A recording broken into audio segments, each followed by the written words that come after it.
In the chaos of war, truth often vanishes beneath the smoke. But sometimes, treasure vanishes with it. When Constantinople fell to the Crusaders in 1204, the world watched in horror as the jewel of the East was reduced to fire and rubble. Churches were desecrated, relics vanished, and the Sacred Heart of Byzantium was torn from its chest. Official records say the treasures were looted and divided, sent westward in ships and caravans as spoils of war. But some believe that not all the treasures went to Rome or Venice. Some were taken by knights who didn't follow orders, knights who vanished without a trace, silent, calculated, and deliberate, and what they carried has never been found. This is the story of the secret knights who fled with Byzantine treasures, and the mystery that history refuses to close. It begins in April of 1204. Constantinople is burning. The Latin Crusaders have breached the walls. The city, once the envy of Christendom, descends into madness. Blood runs through the alleys like water. Inside the great Hagia Sophia, the unthinkable happens.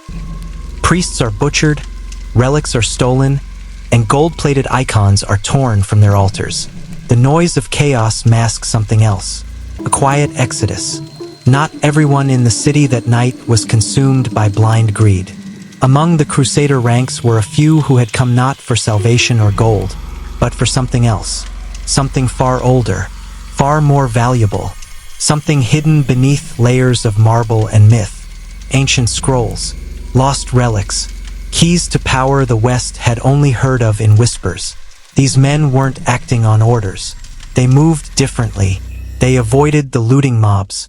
They went underground, literally, through ancient tunnels beneath the city, known only to the Byzantines themselves. How they knew the layout is still debated by historians, but the evidence is chilling. One Venetian record, buried in the archives of San Marco, mentions a group of knights who demanded access to a sealed monastery vault the night before the final assault. The record is vague, deliberately so, but it names no commanding officer, no banners, no crusade insignia. They operated in silence. They were said to have emerged with crates, not chests, but crates, long, narrow, and heavy, carried by teams of men. One of the crates was said to bear the mark of Constantine himself, an emblem long lost to time. And then, they disappeared. Not to Rome, not to Venice, not to any known port controlled by the Crusader factions. Witnesses claimed they boarded a small fleet of dark-sailed ships anchored just outside the Golden Horn. Ships that left in the dead of night, slipping through the firelight like shadows. They sailed west, but no port ever reported their arrival. Some say they vanished in the Aegean. Others claim they headed south, into the Holy Lands, hiding in ruined monasteries of the Sinai. But the most persistent legend says they turned north, toward the Black Sea, where forgotten monasteries still whispered the old Byzantine secrets. The Vatican never acknowledged these knights. Venice denied any knowledge of them. But fragments of their story survive in odd places. A French knight's will from 1220 includes a line about a relic of fire, guarded by the Silent Ones. A Templar journal, heavily damaged, refers to a brotherhood of the hidden oath who took what must not be named. And in a letter written by a Byzantine monk to a Serbian abbot, there is a cryptic warning. They did not loot. They were summoned. The relic was not stolen. It was rescued. What relic? What treasure? Some say they took the Mandilion, the image of Christ not made by human hands. Others believe it was a piece of the true cross, or the Book of Theodora, rumored to contain prophecies guarded by imperial bloodlines. A more obscure theory? That it was a Byzantine device, mechanical, ancient, and sacred, something lost since the days of Alexandria. But the most unnerving theory of all is that the knights didn't take treasure for power. They took it to bury it, to hide it from everyone, crusader, sultan, emperor, or pope, because it was too dangerous, too divine, or too damning. What became of them? No graves were found. No records traced them beyond that night. But throughout Eastern Europe, Bulgaria, Romania, the Carpathian Mountains, there are tales of armored men who arrived in silence, refused to speak Latin or Greek, and built stone keeps with no windows. Places locals avoided.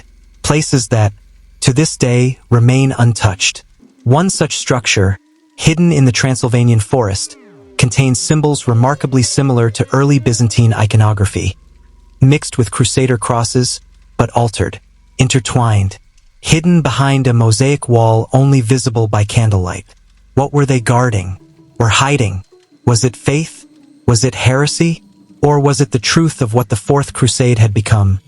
A mask for vengeance and greed, beneath which something sacred had to be smuggled away forever.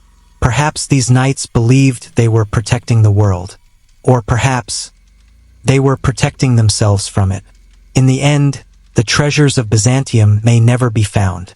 The crates may be dust, the relics lost to decay.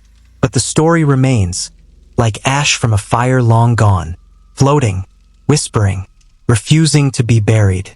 So when you walk through a museum and see a golden chalice labeled Origin Unknown, or when you step into an old cathedral where the walls feel heavier than stone, ask yourself, was this brought by faith, or was it stolen in silence? By the secret knights who fled?